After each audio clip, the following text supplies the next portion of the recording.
Maraming mga Pilipino ang nangangarap na makapamuhay sa ibang bansa. Hindi lamang dahil sa magandang trabaho, kundi pati na rin sa maayos na edukasyon, health system, very convenient na transportation system, at maayos na pamamalakad sa gobyerno. Isa ang Australia sa top 4 to 5 countries globally for immigrants. Sa kasalukuyan, mayroong halos 500,000 Filipinos na naninirahan sa Australia. Isa sa mga nangarap na magkaroon ng magandang buhay sa abroad si Jerwin Royupa. Napadpad siya sa Australia para mag-training, subalit nahantong ang maiksing experience na ito sa malagim na trahedya. Samahan niyo ako at ating balikan ang malungkot na sinapit ni Jerwin Royupa sa kamay ng kanyang sponsor sa Australia. Dadalhin tayo ng kasong ito sa tahimik at malawak na rehiyon ng Southern New South Wales.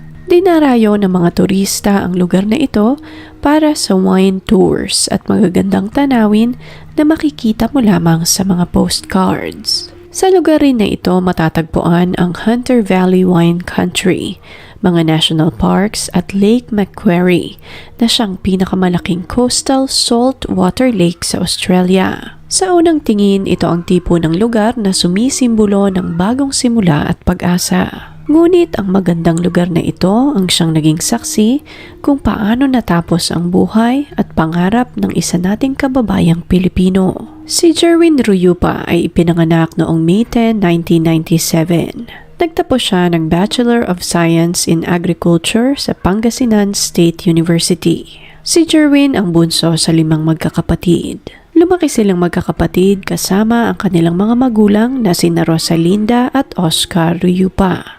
Lumaking napakalapit ni Jerwin sa kanyang mga kapatid na babae na sina Jamaica at Jessa Joy.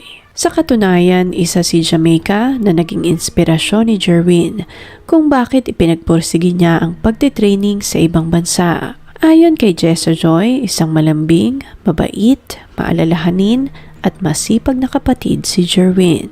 Mapagmahal sa pamilya at malaki ang takot sa Diyos. Bago magpunta ng Australia, naging napaka-active din ni Jerwin sa kanilang simbahan sa Sound of Praise Church sa Mancop. Malaki ang pangarap ni Jerwin. Pangarap niyang maging isang pastor balang araw. Biro pa raw ni Jerwin noon ay siya ang magiging unang agriculturist pastor sa Pilipinas balang araw. Pagsasamahin niya ang pagsasaka at paglilingkod sa Diyos para makatulong sa komunidad. Hindi lamang iyon personal na pangarap ni Jerwin. Dala niya din ang responsibilidad at pangako na makatulong sa kanilang mga magulang. Ayon kay Jamaica, si Jerwin ay may mabuting kalooban at palagi itong nagbabahagi ng salita ng Diyos sa mga taong nakakahalubilo niya. Nagsimula ang lahat noong September 23, 2018 nang makita ni Jerwin ang isang advertisement tungkol sa isang training program na nakapost sa social media. Nag-message siya sa account na iyon upang ipaalam sa kanila ang interes niya sa nasabing programa. Dito na niya unang nakilala ang recruiter o organizer niya sa Pilipinas. September 29, nagkausap sila ng recruiter sa Skype para sa isang maigsing interview. Hindi nagtagal, ipinaalam ng recruiter kay Jerwin na naipasa niya ang interview at natanggap na siya sa nasabing training program. Habang pinuproseso ang kanyang visa, napagkasunduan din nila na magtatrabaho siya sa BOT at nagsimula nga iyon noong October 3, 2018. November 1, 2018, natanggap ni Jerwin ang acceptance letter sa training program. Sa sulat na iyon, nakasaad na magiging empleyado siya ng BOT bilang isang management trainee on behalf of Smith Group. Ang agricultural business na ito ang siyang magko-cover ng kanyang air travel, accommodation, pagkain, health insurance at lahat ng visa expenses habang siya ay nasa Australia. Mayroon ding nakasaad sa liham na ito patungkol sa sweldo na babayaran naman ng BOT.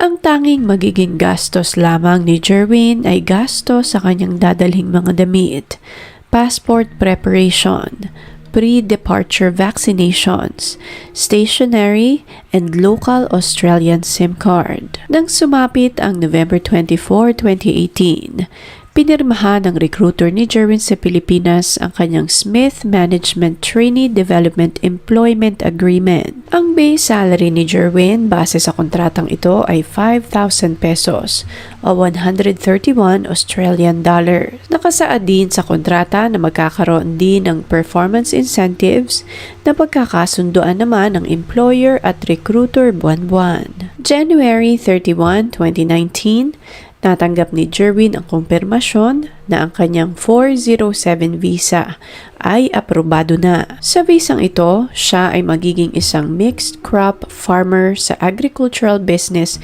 simula January 31, 2019 hanggang January 31, 2020. Si Jerwin ang unang proposed trainee sa ilalim ng agreement na ito na aprobado ng DHA decision maker. At noon ngang February 7, 2019, dumating si Jerwin sa Australia gamit ang subclass 407 training visa. Katulad ng nabanggit kanina, ang layunin ng visang ito ay para sa structured workplace training at upang mabigyan ng pagkakataon si Jerwin na matuto ng professional skill sa aktual na trabaho sa kanilang kumpanya. Ito ay isang uri ng Australian Temporary Visa na nagpapahintulot sa isang tao na pumunta sa Australia para sa professional development. Hindi ito regular work visa. Ang pangunahing purpose ng visang ito ay training lamang. Excited na excited si Jerwin,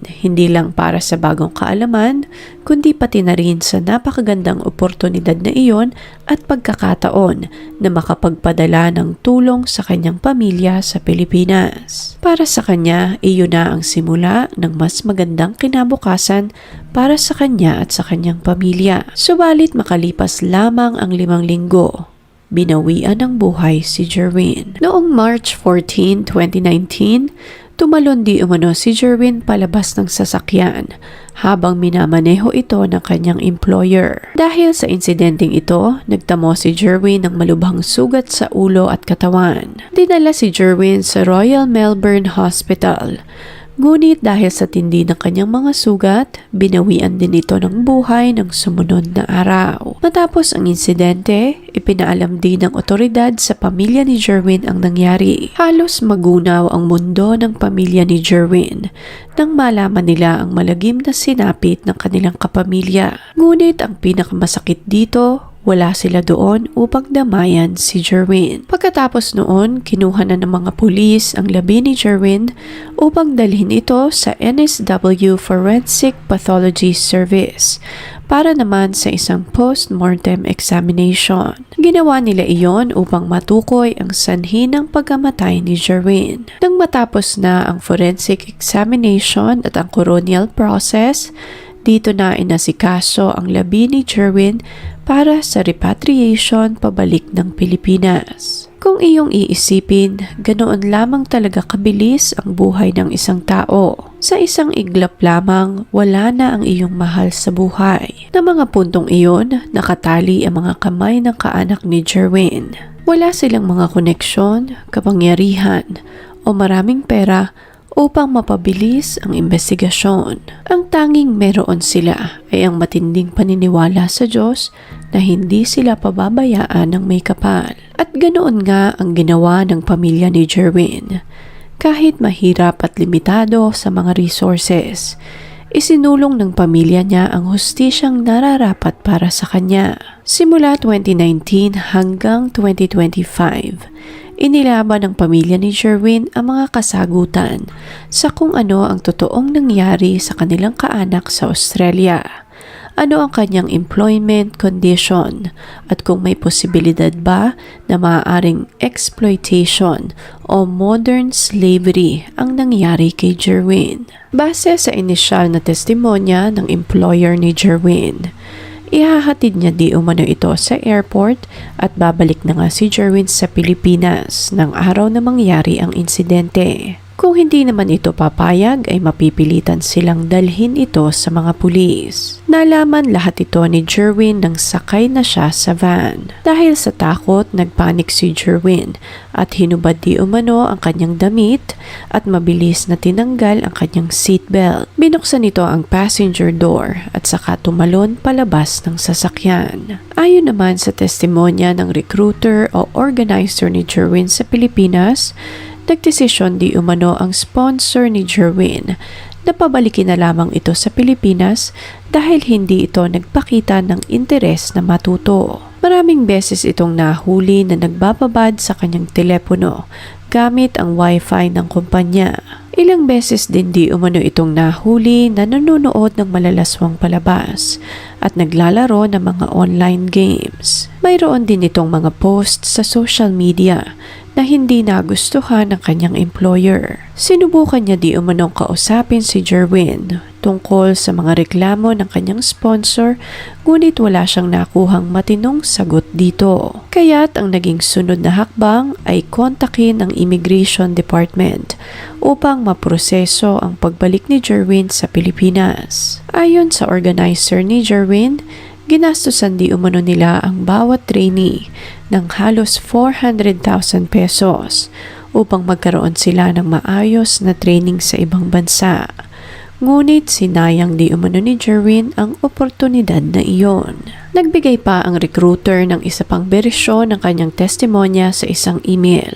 Sa bersyong ito, sinabi niyang hinubad di umano ni Jerwin ang seatbelt at t-shirt.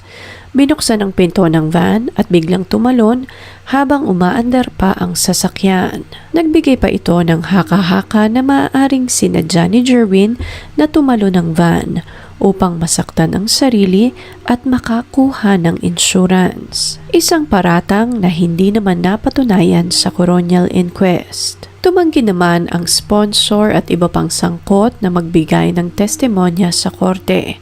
At dahil nga doon, itinuring ng coroner ang kanilang mga pahayag bilang untested evidence. Mga salaysay na hindi na cross-examine at hindi ganap na nasuri ang kredibilidad. Base naman sa inquest findings, napag-alaman na sa loob ng 5 linggong pamamalagi ni Jerwin sa Australia, hindi nito natanggap lahat ng naipangako sa kanya. Pinagtrabaho ito ng 60 hours sa isang linggo sa halip na guguli ng oras na iyon sa pagtitraining, katulad ng nakasulat sa kanyang kontrata. Pinagtrabaho din siya sa ilalim ng napakainit na araw ng walang sapat na proteksyon sa kanyang balat. Hindi rin siya pinasweldo or nabigyan man lamang ng allowance na parte din ng kanyang kontrata. Bukod dito, sinamsam din ng kanyang sponsor ang kanyang passport. Limitado ang access niya sa internet upang makontrol ang komunikasyon niya sa kanyang pamilya at mga kaibigan. Ang kanyang tinitirhan ay isolated din upang malimitahan lahat ng kanyang galaw. Nagkaroon din ng mga banta na pagbabayarin siya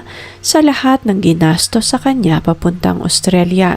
Lahat ng ito ay nagpatong-patong na naging sanhi sa takot at psychological distress na naramdaman ni Jerwin habang nasa Australia. Sinuri rin ng mga eksperto ang pagkamatay ni Jerwin. Ayon sa postmortem report ni Dr. Irving, isang forensic pathologist, ang direktang sanhi ng kanyang pagkamatay ay komplikasyon mula sa maraming blunt force injuries. Ibig sabihin ay hindi siya agad namatay sa mismong insidente, kundi dahil sa mga pinsalang natamo sa pagbagsak niya sa kalsada. Nakitaan din si Jerwin ng maraming gasgas, tinatawag na road rash, sa balikat, likod, lieg at dibdib. Walang nakitang lumang sugat sa kanyang katawan at wala ring direktang ebidensya ng foul play. Bago ang insidente, ipinaalam ni Jerwin sa kanyang pamilya ang kanyang sitwasyon sa Australia. Base sa mensahe niya sa kanyang ate, sinabi ni Jerwin na natatakot siya sa kanyang boss at inilarawan ang kanyang sponsor bilang nakakatakot na tao. Palagi di umano itong galit sa kanya at parang palagi siyang hinahanapan ng pagkakamali. Ayon sa coroner, ang matinding takot na ito sa kanyang sponsor ang siyang nagtulak kay Jerwin na tumalon sa van. Hanggang sa kasalukuyan, inilalaban pa rin ng pamilya ni Jerwin ang hustisya para sa kanyang pagkamatay. Naglakbay ang kapatid niyang si Jessa patungong Australia upang malaman kung ano ang totoong nangyari sa kanyang kapatid. Malabo pa rin ang lahat, ngunit mas pinili nilang maging positibo dahil porsigido silang hanapin ang hustisya para kay Jerwin.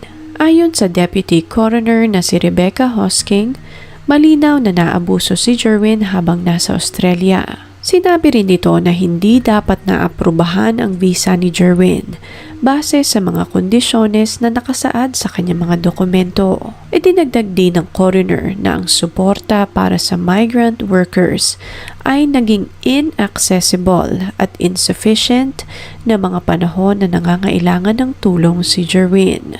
Pinatikos din nito ang unang investigasyon ng pulisya, kaya't inirekomenda niya na mai-refer ang kaso sa Australian Federal Police nang sa ganoon ay magkaroon ng mas malalim na pagsisiyasat at reforma sa visa system. May mga tagapagtanggol ng migrant workers naman na nagsasabing hindi lang ito ordinaryong kaso. Maraming dayuhan ang dumarating sa ibang bansa na hindi alam ang kanilang karapatan, nakatali sa sponsor at natatakot magsalita. Maging ang National Anti-Slavery Commissioner ay nanawagan ng agarang reforma.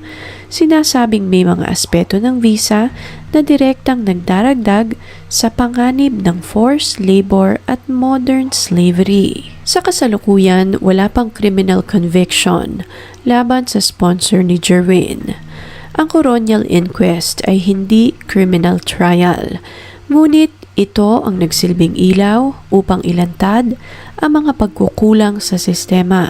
Inilantad nito ang exploitation at kahinaan sa training visa program. Ipinakita rin dito ang posibleng kriminal na pananagutan ng mga taong sangkot sa kasong ito ni Jerwin. Para sa pamilya ni Jerwin, lalong-lalo na kay Jessa, hindi pa rito nagtatapos ang laban. Isa lamang itong kabanata sa mahabang kwento ng paghahanap nila ng hustisya para sa kapatid. Sa isang lugar na kilala sa ubasan at magagandang tanawin, naiwan ang kwento ng batang Pilipino na dumating ng may pag-asa at umalis na may iniwang tanong, gaano ba natin pinapahalagahan ang mga migrant worker kapag wala na sila sa paningin ng karamihan? Kung interesting po ang kasong ito para sa inyo, please leave a comment and share your thoughts sa comment section below. Please click on the subscribe button and notification bell as well para updated kayo sa mga susunod pang videos. Salamat po and see you on the next one.